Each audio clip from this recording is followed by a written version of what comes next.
Hey everyone, welcome back to another episode of the Wandering Road podcast. I'm your host, Chris, alongside my co host, Dean. And joining us for today's show are two special guests, Becky and Diana from the Homespun Haints podcast. Welcome to the show, ladies. Hey, thanks for having us. Thanks, Chris. Long time no talk. Yeah. Just a bit. Yeah, Yeah. just a little bit. Yeah. Yeah, we were so thrilled to have you on our show. And Dean, it's so lovely to meet you. We've heard so much Yeah. about you. Thank you. Terrible things, I know. Chris always shits on me when I'm not around and when I'm around.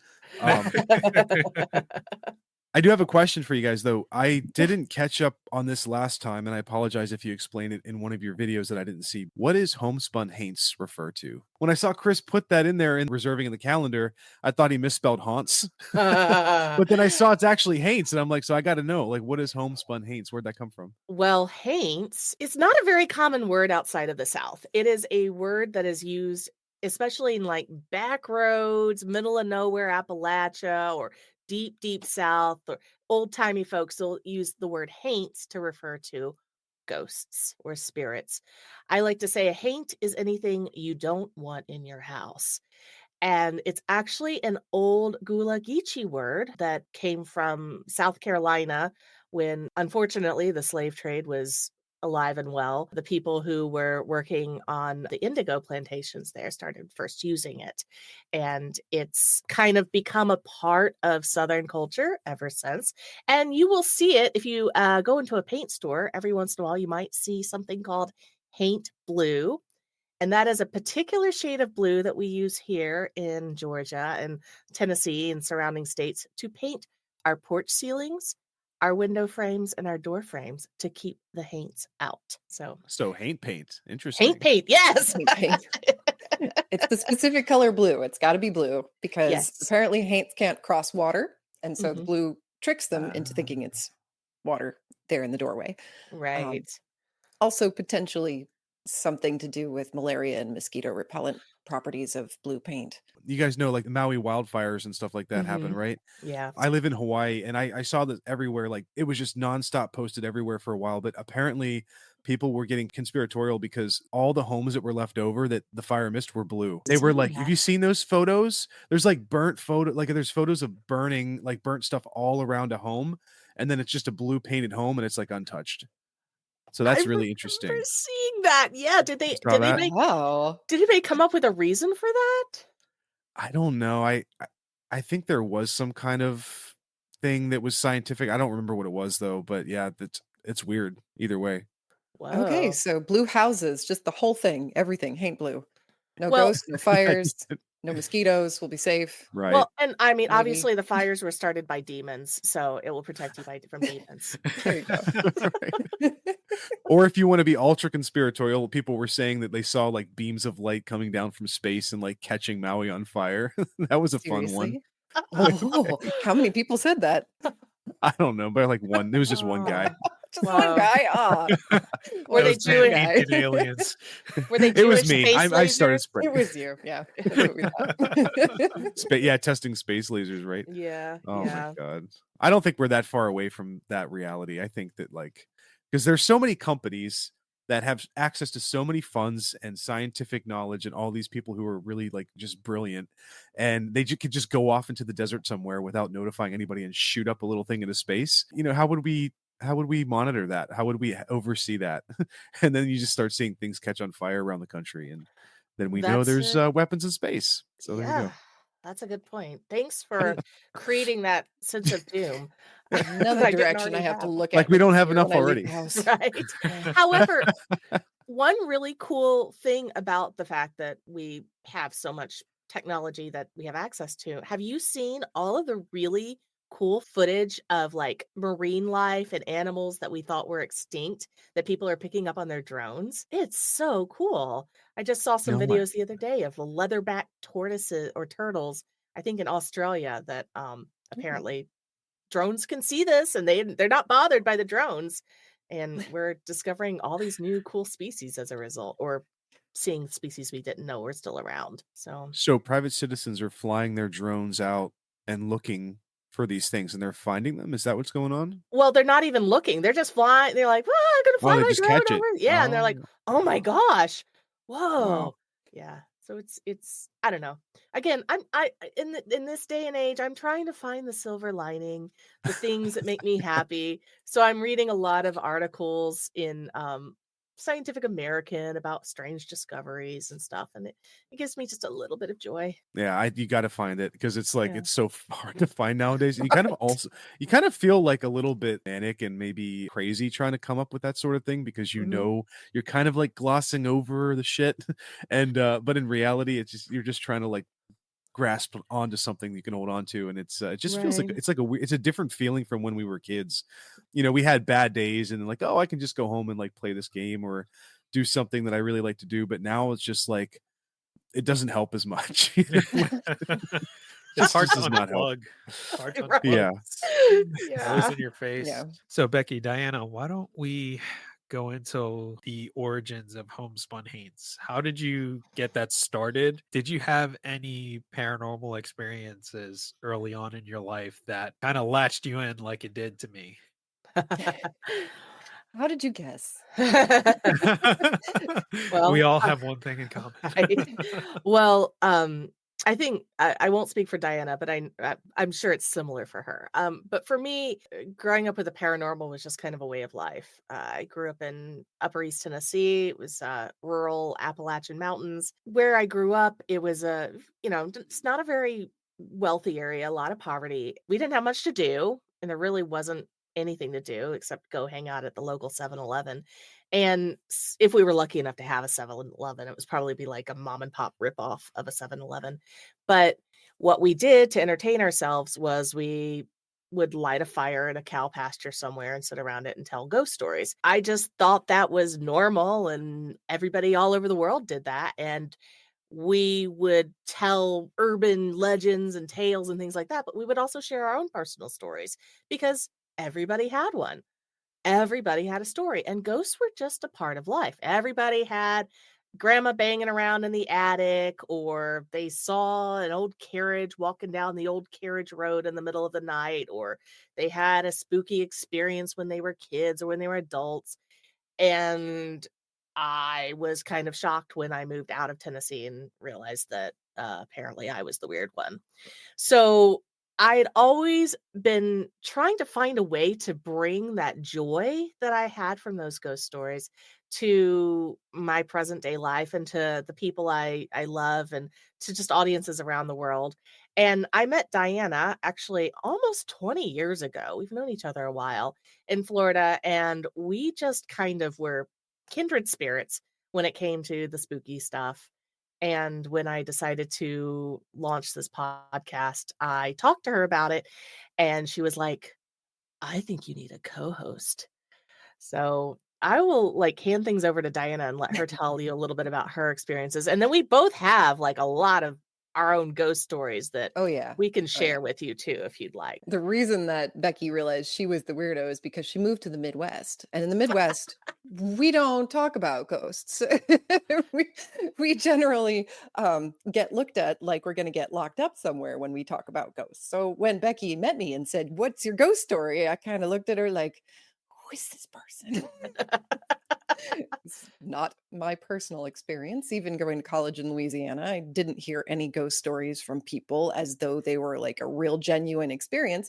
But when we started this podcast and people started telling us their true ghost stories, it really kind of shocked me how many people just had these genuine, inexplicable one off experiences that we couldn't even begin to fathom why they were happening. It took me a little while to remember, but when I was a kid, I was constantly scared of my basement. It's a little bit of a creepy basement, but not as creepy as you might picture. Like some basements are really gross.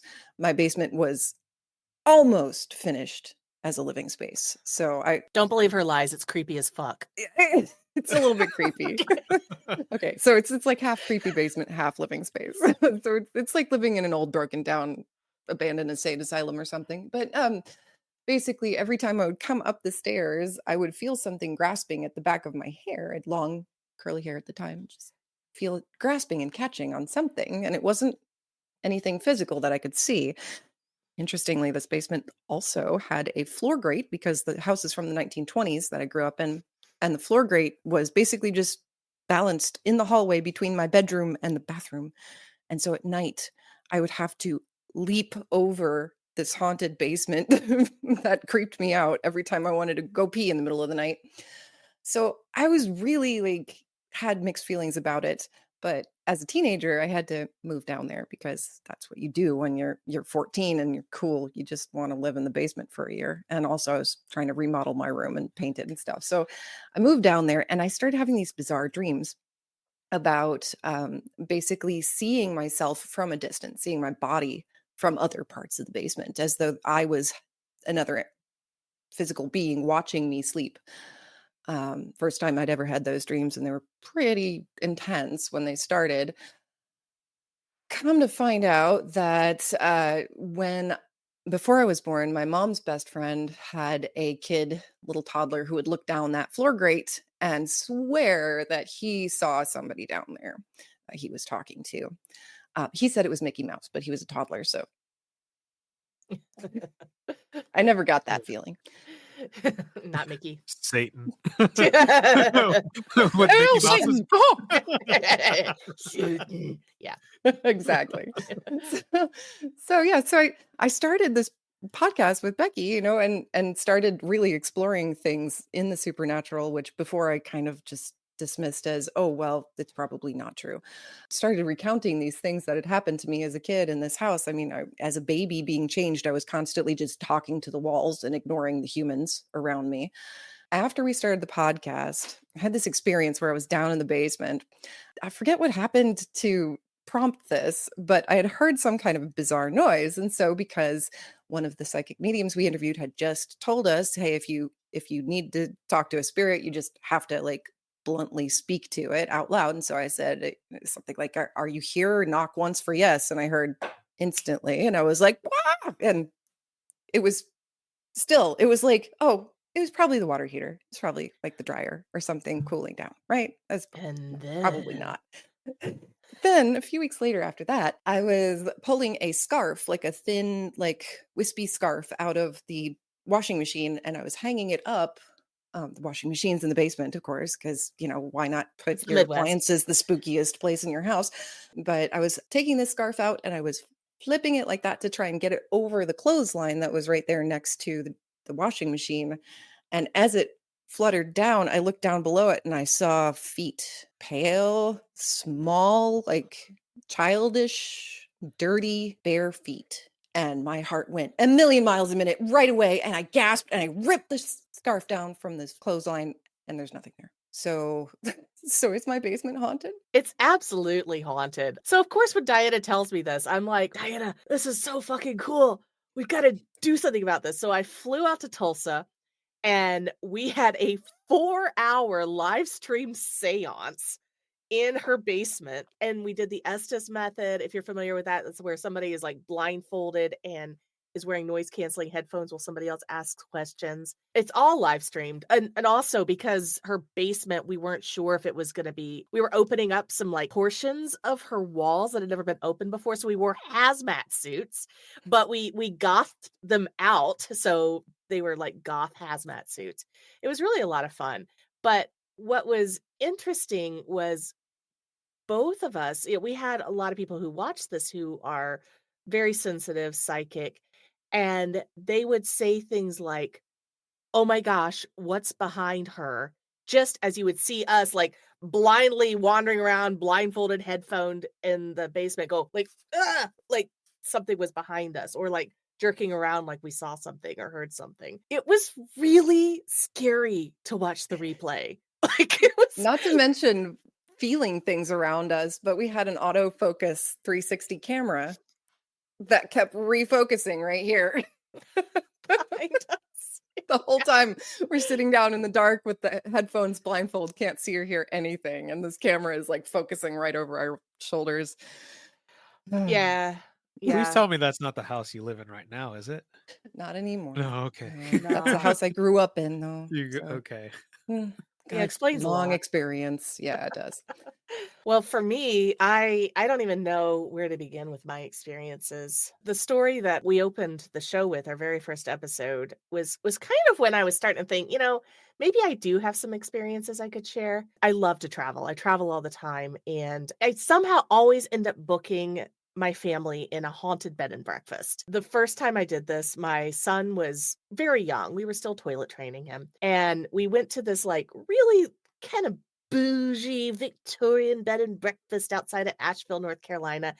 And I guess they didn't really like kids, even though booking.com said it was family friendly. So we get there and they put us in the fucking attic and of this like ancient building. And we're up there and we had two bedrooms that were adjoining. And I was on the bed that I was going to be sleeping in the attic of this like old Victorian mansion, trying to settle my son down and get him like ready to go to bed because he's a little toddler. He was like bah, bah, bah, bah, bah, bah. And at one point he points to me and he goes, "Mommy," and I was like, "Oh, cute." And then he went and pointed to the ceiling and said, "Other mommy." And then he pointed back at me and he goes, "Mommy." And then he pointed back at the ceiling and said, "Other mommy with the rope." And we had another 2 nights in this hotel. So I made sure not to tell my husband until we were about to check out because we were sleeping right under whatever this was. Whoever this lady was who was clearly hanging by her neck, because that's immediately what my thought was. And I was like, I can't see her. She's not bothering me. Clearly, my son thinks that she's just another mommy. We'll just stay here and I will tell my husband upon checkout because otherwise he's going to make us like leave in the middle of the night and we're in like, rural North Carolina. I don't know where we're going to end up, probably somewhere worse. But incidentally, when I was checking out, this is the South, so you can do this. I went up to the lady as I was checking out and I was like, "By the way, is this place haunted?" And she went, "Why? What did you see?" That's a yes. Oh yeah. Well, apparently she had never even heard about this story because I told her about it and she went ash, like all the color drained out of her face. And she went, well, there's like about a 50-year span that we don't know anything about the history of this building. Apparently, Jesse James's brother owned the building for a time, and a lot of sordid things went down. So who knows what that was? But this was coming on the heels of a few years prior to that. My mother and my sister and I opened an art gallery in a historic area here outside of Atlanta, and that was haunted. We had a little boy that would run through and slam doors. We had a wall that would bang like horror movie style. Um, and there was nobody on the other side of the wall. We checked multiple times. We would call our landlord. I think our landlord started thinking we were crazy because we'd be like, "What's with the construction? What's with the noise?" And we just kind of accepted it. We're like, "Okay, ghost." And we just made a rule that on that particular wall, we couldn't hang any art that had glass in it because the wall would shake so hard that paintings would fall off the wall. And we didn't want to have to replace any glass. So again, it was just kind of par for the course. I mean, eventually my mother and my sister were both like, "Meh, ghost. Okay. As long as he doesn't mess with things too much." Though somebody pointed out to me the other day that that business was never successful at all. We never got into the black with it. And I think may have had something to do with some restless spirits that weren't so happy about us being there. But that's just a smattering of my stories. Can't say that there was like a personal defining moment like a haunted basement with Diana. It was just kind of in the air around me. Going back to your Victorian experience there at the bed and breakfast, how old was your son? Did you say he was He again? was about 3. Have you found that he has been sensitive to that sort of thing at all growing up? Oh, Or yes. Oh all my day, every gosh. day? Yeah, but he's very nonchalant about it. Like we were staying in another haunted hotel in North Carolina last June, and same thing. Like he was asleep at night or trying to get to sleep, and he heard a little boy laughing, and he told me about it at breakfast the next day. He's like, "Mom, I heard a ghost last night," and I went up to the front desk and asked him about it, and they were like, again, go ash, and they're like, "Yeah, that's a common thing with the ghost here. He got temporarily possessed at a haunted bed and breakfast in Northern Ireland. Oh Um, shit. he thinks it's funny, but What? yeah, so Yeah, that's that's a funny thing to You're like, drop. you just, Oh, yeah, my son was possessed, temporarily possessed. It was And all he's right. still a skeptic. Yeah. no, he totally believes in all of it. He just doesn't think it's a big deal. Okay, I'll back up. So I'll just preface it with my family still hasn't forgiven me for this. So I do this thing when we travel, especially when we travel overseas, is I'll just look at where I want to go, and then I just get on Google Maps and look at something nearby as a place to stay. And I'll do the 360 view, and if it looks really weird and unusual, I'll book it. So this is precisely what happened. I found this bed and breakfast in Bushmills, Northern Ireland, because I wanted to drive up to the Giant's Causeway. So it was kind of nearby. And when I was doing the 360 Google view, I saw that they had the ruins of a castle in the backyard. And I was like, well, that looks cool. So, like 17th century mansion in the middle of nowhere, literally drove down a gravel road and honked the horn at the sheep to get them out of the way to get to this place. So, my family knows nothing about where we're going. I'm driving, which is bad enough because it's on the wrong side of the road and I'm already like hitting things. And we drive down this little gravel road off the main road, and it's just as it's starting to get dark. The clouds are going down, and it's also one of the few places we've encountered that's kind of wooded. Most of Ireland is not very wooded. It's mostly kind of clear cut and fields. So we're driving under these trees. It's getting darker and darker, and we pull up to this house that's just got these crenellated stone walls all around the sides, and we are the only car there. And of course, my husband is like, are we in the right place? And I'm like, well, there's not much else around here. So let's get out and see. My daughter won't even get out of the car. She's like, Mom, this place feels wrong. My son gets out and starts doing cartwheels. He loves it. He has told me that he likes being in haunted places because it makes him feel like he's not alone, but he doesn't have to play with anybody.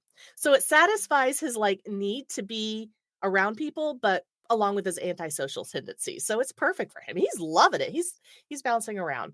We go to the front door. Everything in my body is telling me to turn around and leave. Like I'm thinking this is my last night on earth. But also curiosity has gotten the better of me. I'm like, I gotta be here. I gotta stay here. This looks so cool. Like what a story. Open the door. I kid you not, a Romanian answers the door, like, hi, welcome. I'm thinking, okay, we're done. We're done. We're so dying here. Was that He like Young Frankenstein style? Yes. Like- Yeah, I Oh know. my I was God. like, what the hell? We're in Ireland and a Romanian. I mean, he's got this like weird Romanian Irish accent.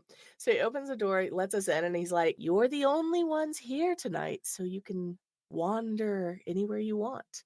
Would you like to meet me in the parlor? I'll bring you tea. And I'm like, this is the last tea I'll ever drink.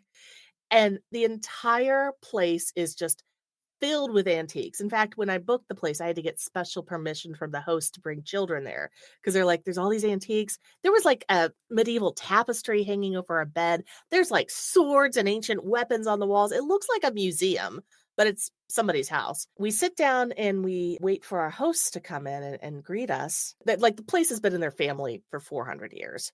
They come in, they greet us, and I say nonchalantly, because I'm in Ireland, do you have any ghosts here? And the lady, she's like stoking the fire because not only has it gotten dark, but a storm has broken out outside. The wind is hitting the walls. The glass is shaking in the windows. The You're living in a movie, I think. I know. Yeah. The Wi-Fi is down, so we have like no signal, no way to reach anybody. Starts hailing, and like, of course, it's an old building. Like literally, the wiring has been stapled to the outside of the walls. That's how old it is. And so she's like got a fire going, trying to warm us up.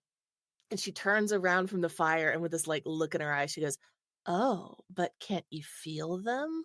And I was like, oh yeah, haunted. I'd So be like, nope, I'm gone. No, I'm keeping in the oh car. yeah, we get to our rooms and we have to stay in separate rooms. My husband and I are in one room and the kids are in another room. Our room is pitch black, no light at all, except when there's lightning and those castle ruins in the backyard light up. Boom.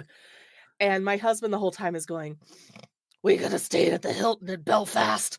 What the hell are we doing here?" And I'm like, "It's great. This is a real Ireland. Oh my goodness, it's so awesome." For situations like that, for me, like I would have to inject some kind of comedy just to feel normal.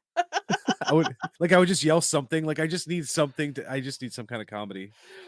Right. Yeah, well, it was he's still, like I said, he's still mad at me. I don't think comedy would have diffused things very much.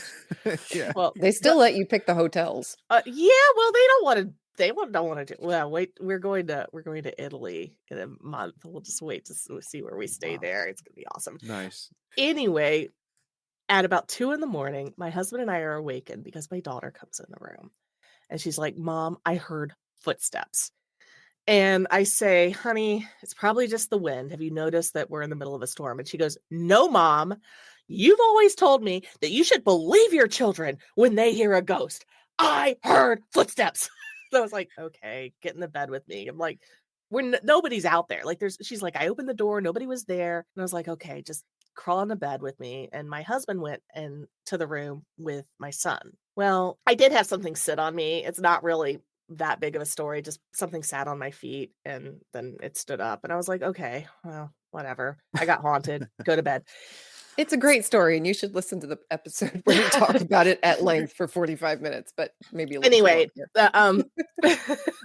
my husband the next morning tells me that at 5:30 in the morning, he knows because he looked at his watch, he was in the next room over and with my son, and there was actually a little bit of light in there. There was an outlet in the bathroom that had like a little glow on it. So in that pitch blackness, that was making enough light that he could see a little bit in the room. He said he woke up at 5:30 a.m. to find my son sitting straight up in bed, cold as ice, and his eyes were shut like he was asleep. And my husband like tried to nudge him and he wouldn't wake up. Oh But my he's like god, sitting. that's terrifying. Yeah, and he doesn't sleepwalk or anything like that. It's like, so he's just sitting up like that. And then my husband caught some movement out of the corner of his eye. He looked to the foot of the bed and he saw what looked like a small child standing at the foot of the bed and then ducked and disappeared. And he said the minute that happened, my son went limp, warmed up, fell back asleep. And that was that. So he was really mad at me because he's like, "Our son was possessed." I'm like, "He's fine. It was short term." Anyway, so my son has experienced all of this. He thinks it's funny. He knows the mommy with the rope story. He thinks it's funny. Even sometimes he'll just do that to me. He'll be like, "Mommy with the rope." And I'm like, "Shut up, kid. It's getting old." He's absolutely fine with it. But, he has me as a mom. So I guess that's why. Does the story finish? Well, we went down for breakfast and then Vlad the Impaler walked in. We went down for breakfast and the hosts asked us if we had been haunted. And I Oh, told them man. everything that happened, and they did not blink an eye. They just kind of smiled and said, "Oh, maybe they like your podcast." Oh, damn. Like, no big deal. Like this, they hear this all the time. Well, I mean, and you didn't even mention that in the castle behind the place, There dozens of was people had been slaughtered. Yeah, Right, there was So an honest to God red wedding that took place in the backyard, Game of Thrones style. There was 2 warring factions. One of them had owned the castle. The bride of that, the daughter of that faction was getting married and to the other faction to try and like mend their ties. And on the wedding day, the other faction came in and slaughtered everybody and then burned the castle to the ground. That's why it was ruined. Wow. Holy So yeah. By the way, this is just a fun nerdgasm. Do you guys know that's why we have nowadays like people like why do we have best men and bridesmaids and grooms like did you guys know that like that's why that we have that tradition No. today because back in the day apparently you wanted your best knight or your best like soldier or best whatever to man, be next to yeah. you Oh. because people would ride in from other factions and try to steal the young maiden from getting married and so that's why you have Oh, band isn't that crazy like it's just funny how that wow. still exists today but Chris you could probably talk more about that you're a historian but I don't know if Well, there's more to that but is that Yeah. true there might be some truth to it, but from a practical perspective, what better way to wipe out your enemies when they're gathered unsuspectedly Oh, right, at right. Yeah. one location. Yeah. Well, it's not like you're gonna catch a king lacking or anything like that, but you're like average knight or minor nobility. They're not gonna Mhm. have a lot of guards with you. They Yeah. could be easily overpowered. But that's Right. insane. Freaking real life red wedding. Yeah. That's Yeah. nuts. 1565, Bushmills, Ireland. Wow. When you go to Italy, you're gonna end up booking the hotel. I already You're have. gonna wake up and he's gonna be like, "Mom, Julius Caesar's in my room." No, that's the thing about her family is they all sleep through all of this. Like, every time they have a ghost come and wake them up while they're in bed, they're like, "Oh, I'm asleep, go away." I'm Every on single one of them, yeah. vacation. Bother me at home. Yeah. Well, especially me. I'll see these things and I'll be like, oh, come back in the morning. That's an interesting difference. I'm like, I don't want to fucking see it. I don't want to hear it. When I go to Gettysburg, I'm like, no, I'm here to tour the battlefield. I don't want to do anything else. I don't want to hear anything else. I swear, every building that you go into that was present and standing during the battle, it doesn't matter what time of year it is, the atmosphere is always thick inside. It's like, oh shit, I don't want to be here. I could not wait to leave those tours. Have you guys been to Gettysburg? Not yet. No, you have to go. You'll love it. I know. You'll love it. There's this one photography store or whatever, and they have like old time pictures. And as soon as you walk in, it's like, I should probably leave. Oh. Yeah. And I went to the battlefield that night, which one of our previous guests told us that's actually a federal crime. Yeah, I was gonna say, how did you manage that? We turned off our headlights, got out the car, and it was like, invisible eyes just looking at you. Yeah, it's really interesting, like how all of us here have an interest in the paranormal. Becky, you've had these multitude of experiences with your family, and you guys laugh it off, and then Diana sees the feet, the little dirty child feet, and it's like, oh fuck no, I'm not dealing with this shit. Denial is a lot easier when you haven't seen it with your eyes. Yeah. Well, Diana, you saw little feet in my house too. Remember the doll I that was? saw shadows of feet running by the door. A little pitter Yeah. patter of little haunted doll feet, maybe. Yeah. Haunted doll. Come to find my husband saw it too. So yeah. Yes, we And had Becky a- recently attended though an academic lecture on haunted dolls, so she knows what actually happened now. Yeah, yeah. There was a portal in the doll, apparently. I got rid of the doll. My yeah. People give me haunted dolls. It's a thing, and I don't know why. And you Please take them willingly? they show up in the mail. I'm like, please stop sending us haunted dolls. We don't want them. I think people think it's a joke. Like our PO box is publicly available, and they'll just show up. And I always find out who it is though, because I know psychics. So if you're Yeah, we getting know a any lot. ideas, Oh, you that's know. funny. You should go to Japan, and they have you ever been to Japan before? Yes. Yeah. Have you been to the Bamboo Grove, Rishiyama Park in Kyoto? No. I don't remember, honestly. Yeah. No, you'd probably remember it. It's just like it's this awesome area where there's just tons of bamboo just growing everywhere, and there's Okay. walking paths. But Yeah, there's but a I certain haven't. section of that huge park where I think I don't know if it's called a kokeshi doll, or there's some kind of doll factory, or not a factory, but like it's basically like a bed and breakfast or like a tea shop or something, but they just have dolls peppered around the forest, and they're the most lifelike anime, not really anime, but just like there's something off about them. I'm trying to find a picture now, but like I remember walking past it and not knowing that it was there, and then turning my head to like look, and then just seeing a little doll on a swing coming like down from a tree, just staring right at me. And then I'm like, what? What is this? And then I walk down further, and I see that, okay, this is actually a place where they have like just dolls everywhere, but it's just dolls like all across the outside of the building. And I didn't go inside, but I think you can go inside and eat surrounded by these dolls. And it's just like one of those things where, another culture, like not trying to poke fun or like say that their culture is wrong or anything, but it's one of those times where like you look at somebody else's culture and you're like, how do you not find that terrifying? Like for them, it's like, oh, it's so cute and innocent. It's, beautiful. But then for somebody else from another culture, it's like that shit is terrifying. Like, how can you live around that? Not think about how scary it is. Well, before you say it's a Japanese thing, we actually have one of those here in Atlanta.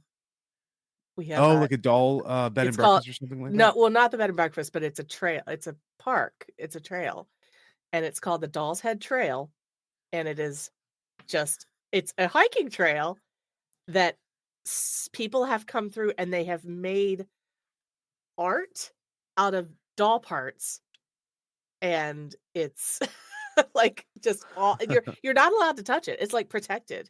You can't like go in Wow. there and like take pieces of the dolls or anything. It's like, no, this is a thing. You must leave the weird, freakish half two-headed doll thing on the trail the way it has been left there. Yeah, it's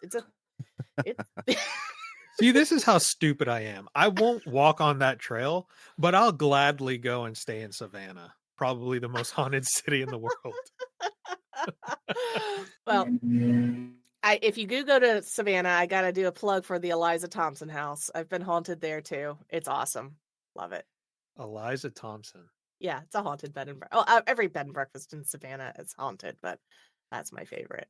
See, I've always wanted to go down south to like plantation houses that are still there that still have everything like it was Yeah. back in the 1800s, but I'm too terrified to Oh, do the that. ghosts? The Or plantations might be some of the most terrifying haunted locations, indeed. yeah, we have plenty of them here, and they scare me, but it's more because of the history.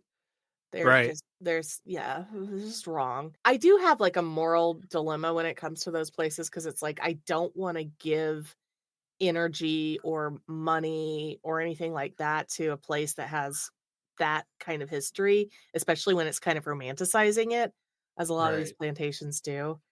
But I do go for the ghosts. Yeah. Yeah.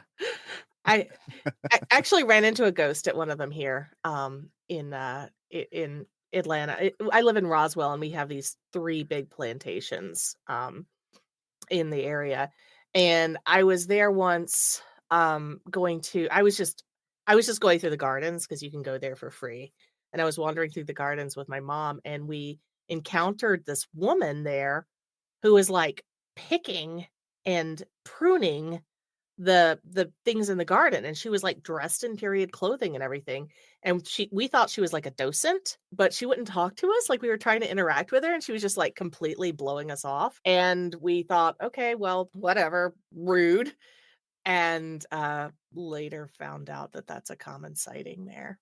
So Oh, wow. yeah. My mom's also very sensitive, like, I just have to hang around her and something will happen. Oh, that's insane. See, that knowing my luck, I'll probably see something like that and just not even notice. Be like, oh, there's someone reenacting. Let me see. Exactly.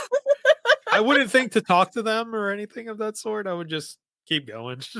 How many reenactors did you see at Gettysburg, Chris? Quite a few real ones, I Are hope. you sure? Well, they were in the broad daylight, so I would hope Exactly. so. No, Gettysburg we have heard some stories from Gettysburg of usually people do think they're reenactors until they see them shift or repeat what they're doing, or like several people in the group will see them and one person won't, that kind of thing. So Yeah. If I can make a recommendation, when you do go during the days that the battle actually took place. There's tons of reenactors, there's people dressed as generals. I mean, it's super crowded, but it's awesome at the same time. And at first light, you'll hear the cannons go off because it mimics what they were doing during the battle. So it's so freaking awesome. Do you feel like the hauntings are more active on the anniversary dates, or is it just the spectacle? If I had to guess, I would think it would be more haunting on the anniversary dates, because if there are any residual hauntings or any spirits lingering from the battle, they'll probably think like the battle is still going on. And I don't know if that's kind of like dickish to them for living people to do Oh, that. no. It's like, could you imagine, like, you're a ghost, you're just chilling on the battlefield, like, fuck, I died here. And it's like, oh shit, why is there like fighting going on again? I thought The this was done. cannons. I I thought I imagine they died. all have PTSD. Mhm. Oh yeah, I could only imagine.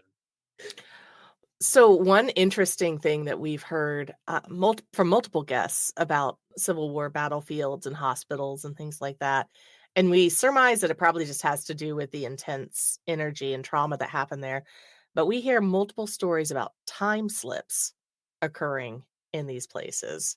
We did an episode about that. It's Oh, really you did? fascinating. Yeah. Oh. Did you specifically talk about Civil War battlefields or just time slips in general? I think we We talked touched time on it. flips. I think we touched Yeah. on it. Yeah. Yeah.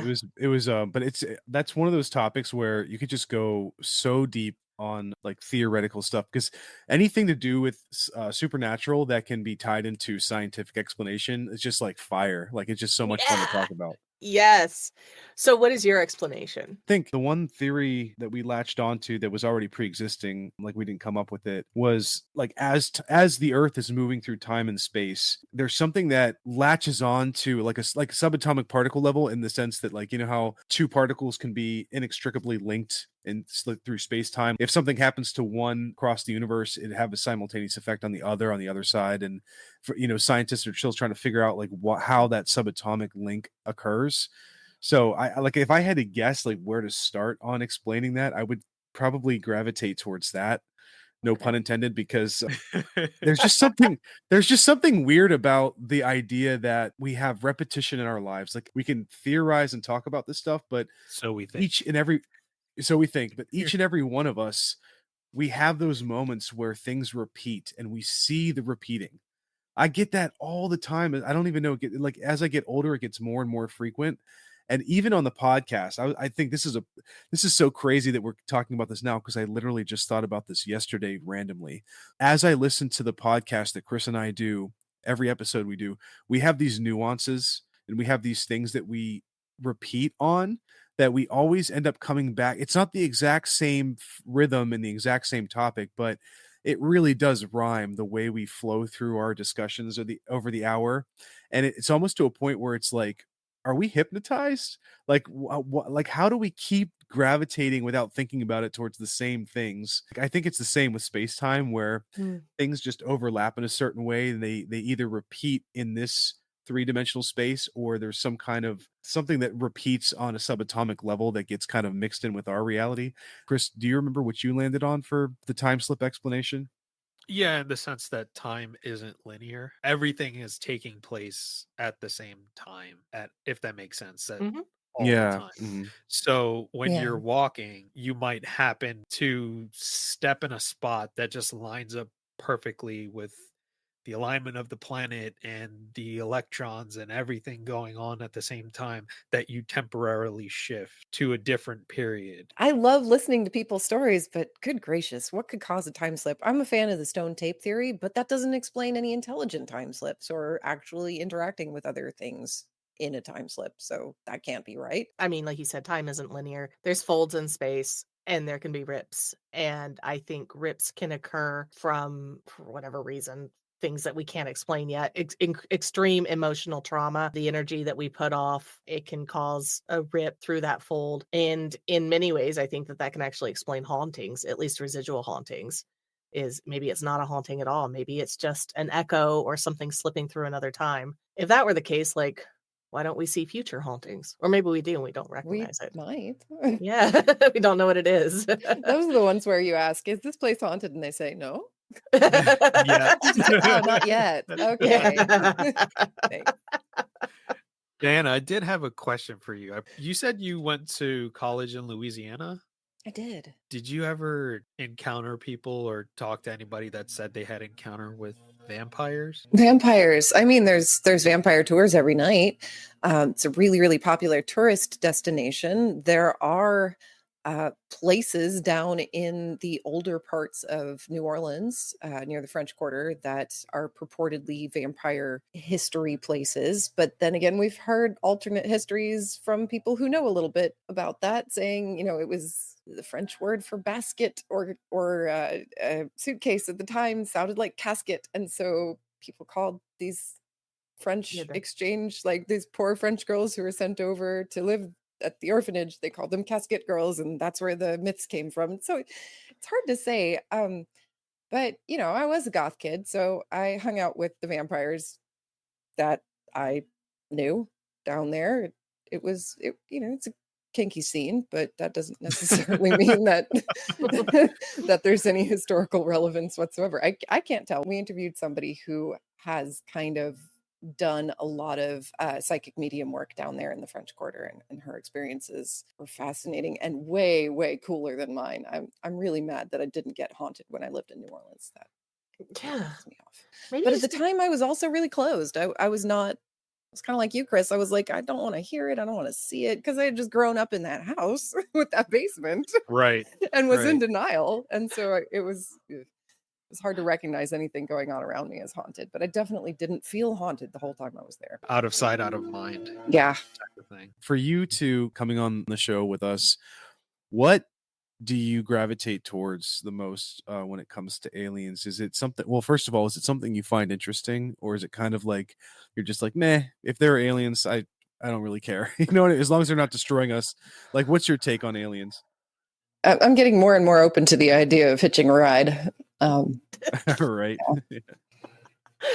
Oh, I mean, obviously there's aliens. I don't know. I sound like such a, 20 years ago, I would have sounded like a loon for saying that, but I think now more and more people are really accepting it. I don't think there's very few people that don't think aliens are a possibility at all. I think, Right. And so the question is like whether or not they're actually interacting with us. Traveling, making contact, etc.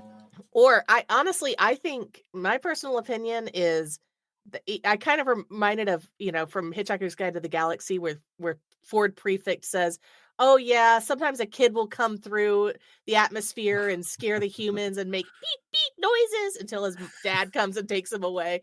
Like, Oh my I God. feel like they kind of do they really care about us? Are we just kind of in the way? Like, are they going to just eliminate us to make way for a hyperspace bypass? Or do they really care? Are they trying to interact with us?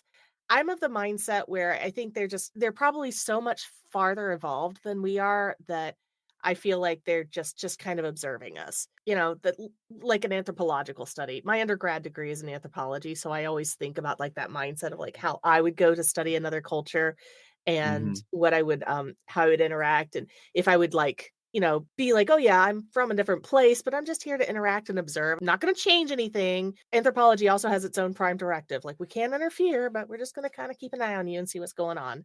And I think that's kind of the extent of it. We talked about that on the one that was just recorded before this last one, where we talked about the possibility of having a galactic federation watching us and like weighing us. And the question we inevitably whittled it down to was like, well, why don't they just help us already? Like, what, like, there's so much pain and suffering and all this stuff in the world, and not getting any better. And then we kind of like came up with this idea of like, well, if you have a kid taking a test and the teacher's watching them take the test, the kid could be floundering. He could be like sitting there, like looking at this test, like, oh God, why won't someone help me? Like, I don't know how to answer this test. And we've all been there. Like, at some one point in our lives or another, we've taken a test where we're just like, oh, like, I don't know if this is going to turn out well. But the teacher's not going to intervene. Maybe after you fail, they'll try to teach you.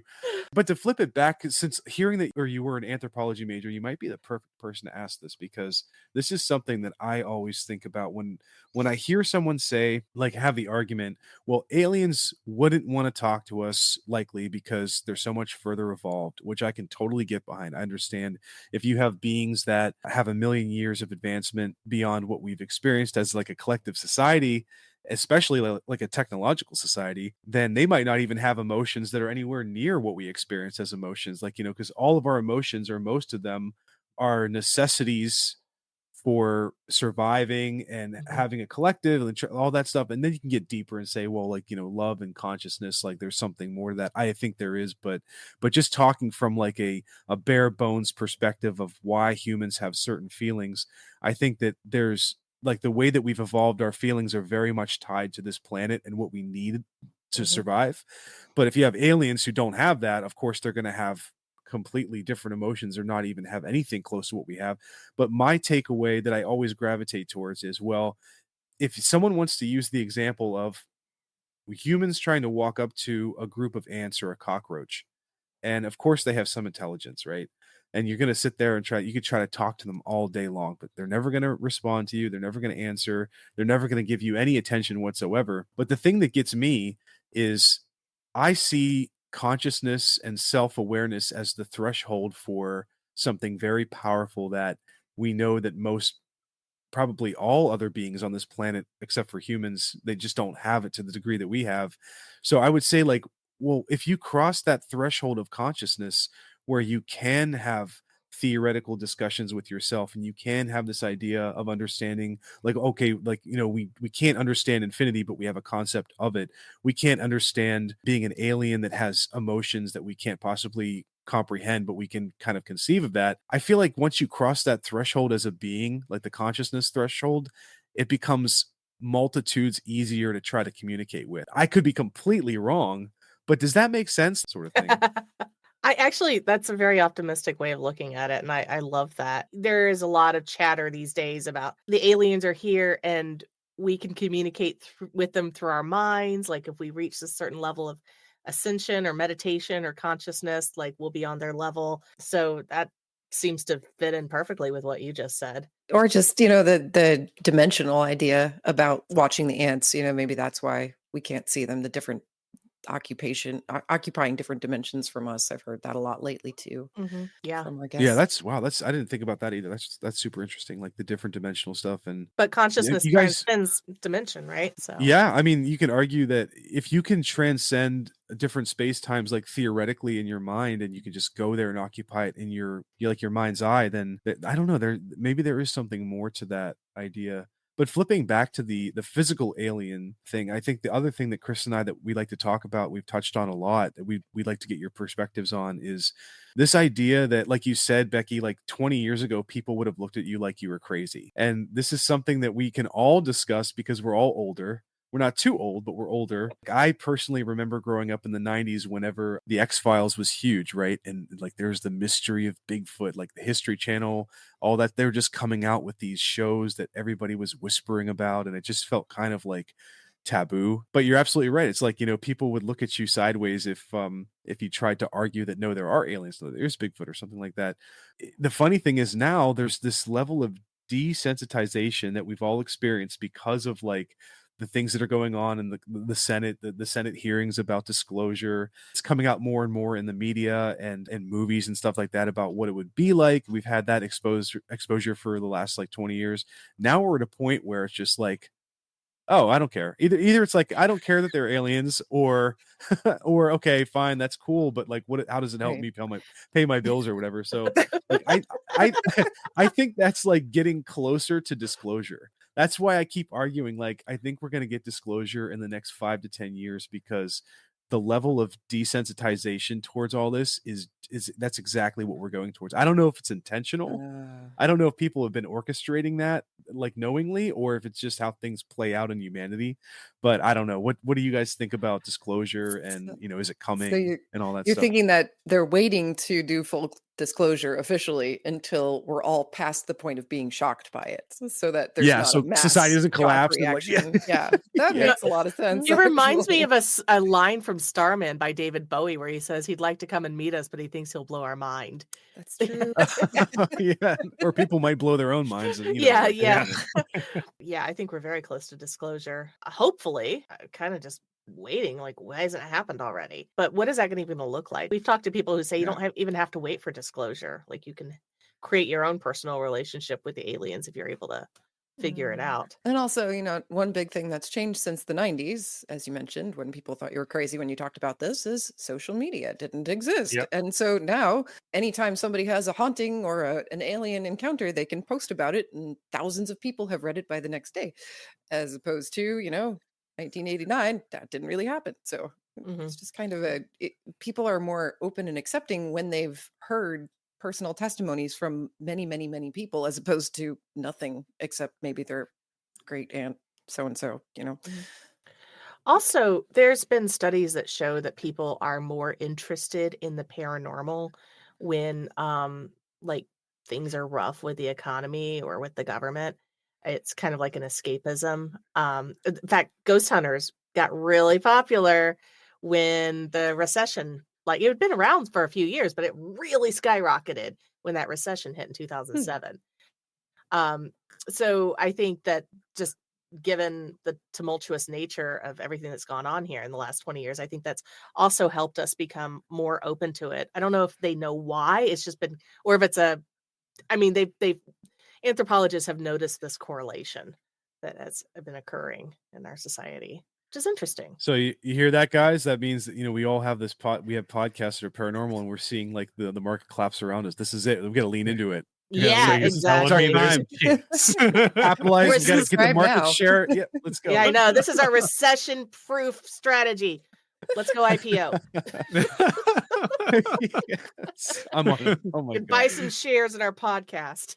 Right? Chris, remember Chris the other day was like, let's just make our own shit coin, and let's just risk going to jail, and like, we just want to be done. We just want to be done with the 9 to 5 and just do this. Like that. Doesn't really need a robust much platform. better. Yeah. Like that one girl. She like made this coin and stole like $20 million from people and just fucking disappeared for like 3 months. And she's like, I'm back. And nothing happened to her. But see, It's like, I mean, the problem is that if you have a moral compass and a soul, Mhm. your Can't do body that and your shit. mind wouldn't let you do that. And then people call that weakness. Some people in power would call that Mhm. weakness. And then you get into the whole ethical discussion of like, well, is it stronger to push down somebody else and rise yourself up, or is it stronger to unsheath yourself of your power and come down to help other people? But I know that's not really paranormal. That's just kind of that's kind of me being snarky at this shitty world that we're living in right now. damn, It's my totally parents. I mean, paranormal. Hang on, yeah. I use Star Trek as my moral compass, and Me Star too. Trek would agree with you. Yeah, Yeah. it's Yeah. better to help those in need. Damn my parents for giving me a Oh, moral. I know. I know, right? Life would be so much easier without one. Yeah. Gosh, Exactly. Yeah. why It couldn't they is. just It is let for a me- lot of yeah, right. Here's what I think the trick is. I think if there are aliens, there's some kind of higher being like existence that I think that more likely than not, as you get further down the line or further down the stream of intelligence in terms of like how long you've been around and how long your race has been through trials and tribulations and survived, I think it's more likely that you become more altruistic. Because if you have enough intelligence to retromorph and fabricate everything around you you need to survive, then it seems like you're either going to turn inward as a society and just have ultimate pleasure all the time, which is a theory, by the way, that maybe that's one of the reasons why we don't see other life out there, is because they've reached a point where they've closed themselves off and they're just like eating pizza, drinking Coke, and playing video games all day because they found a way to survive forever and just do that. But then I think though, like if you get to a certain level, you would want to share, right? Like, oh, I can create anything out of anything. Like, why not just go out and try to make the universe better? So hopefully that is the case. And I think that maybe that's why we're being held back as a society, as a civilization on the galactic scale, because whatever beings that are above us, they know that we still have those shitty people who are really smart, but they know how to scoop up power from the others and they don't share it. And it just gets worse and worse. Like we're seeing now with like, now we have billionaires, which is the first time we've ever had that in history. There's got to be a breaking point.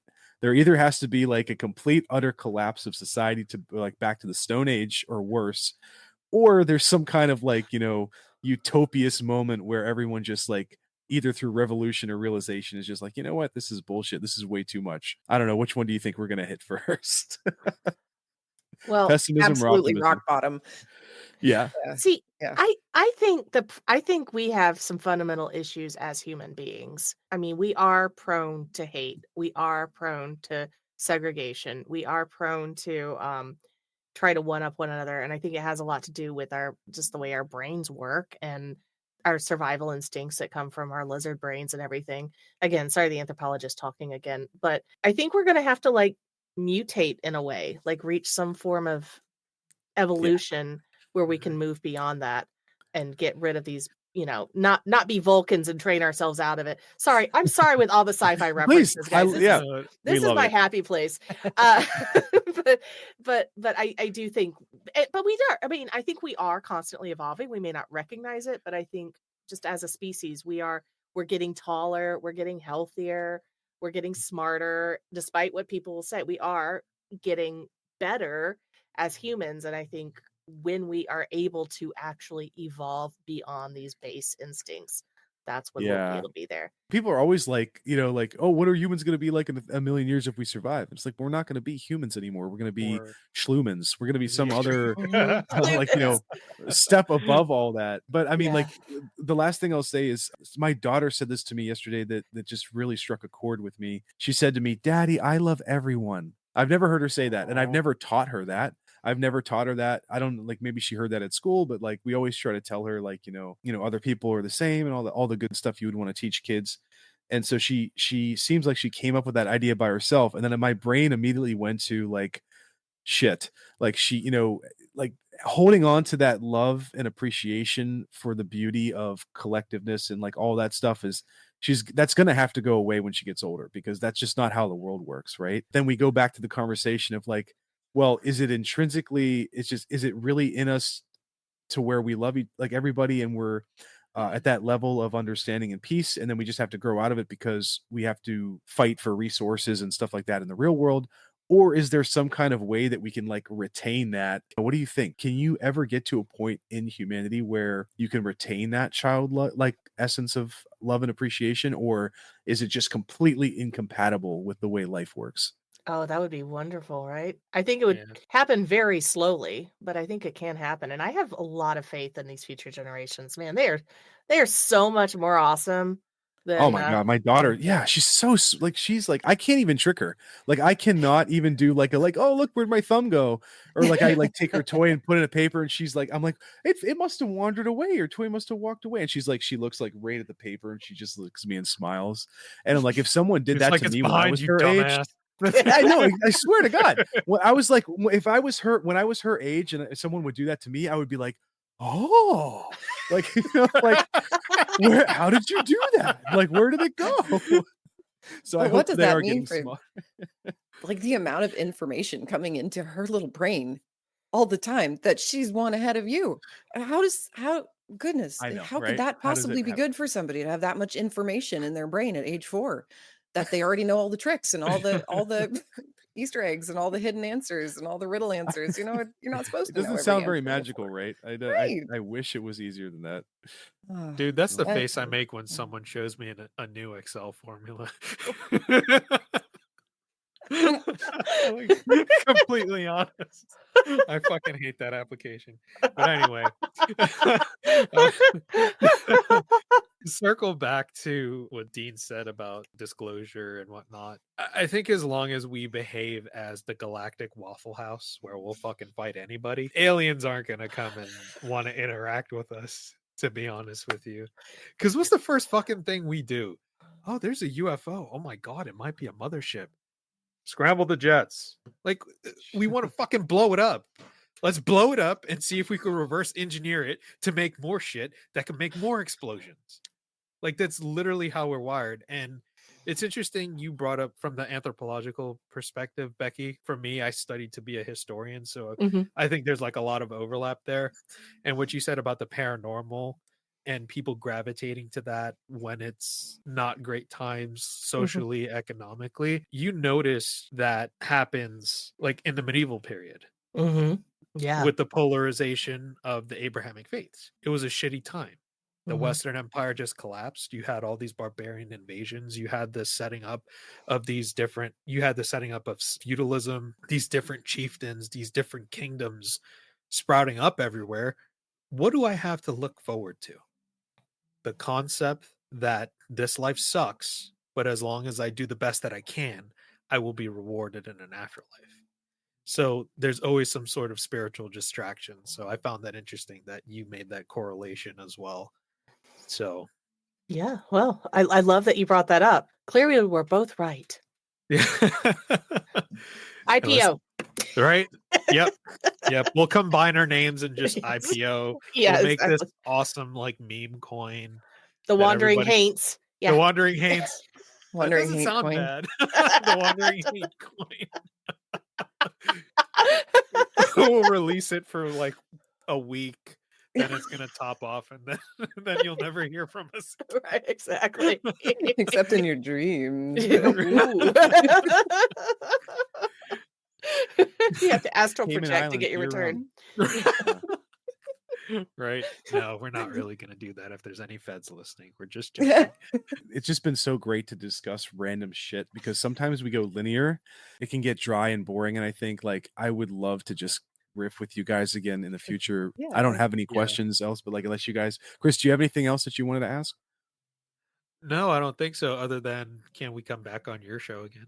Absolutely. And Absolutely, yeah. we would love to have both of you on so we can have the same kind of random Yes, conversation. Yeah, I absolutely. don't think we've ever done linear, have we, Becky? That's What is that? that thing we do. Time What isn't editing even is linear. for. Yeah. Unless he runs off to Japan again. Yeah, that's not happening for a while. Leave me in We the spent trenches all of our catching travel strays, funds- Dean. You selfish son of a bitch. Hey, you know, I just needed a break, honestly. No, it's fair. It's fair. Well, you're close to Japan over there in Hawaii. It's a long haul from Yeah. Diana. Becky, Diana, thank you so much for coming on to today's show. Dean and I would love to come back on your show, and we would love to have you both back on our show. But for our listeners, where can they find you and Homespun Haints? As long as you can spell Homespun Haints, you'll find us because that's our @ and our username on every platform. We're primarily on YouTube. We also do audio episodes. However, the easiest way to find everything you need to know about us is at homespunhaints.com because believe it or not, we're also web designers. So, yes. So you will find a massive amount of information at homespunhaints.com, which is spelled HOMESPUNHAINTS, no matter what your spell checker says. That is how it's spelled. Yeah, you heard them, folks. Go check them out. Check out their podcasts. Check out their website. They're both awesome. Their show is awesome. And I hope the listeners enjoyed today's episode. Thank you all. Thank you. Thanks for tuning into today's episode of The Wandering Road. You can find us on Apple, Google, Spotify, and most podcast platforms. Be sure to subscribe and share. Also, don't forget to give a follow on Instagram at twroadpodcast and follow my TikTok at twrpodcast. Take care, and I'll catch you on the next one.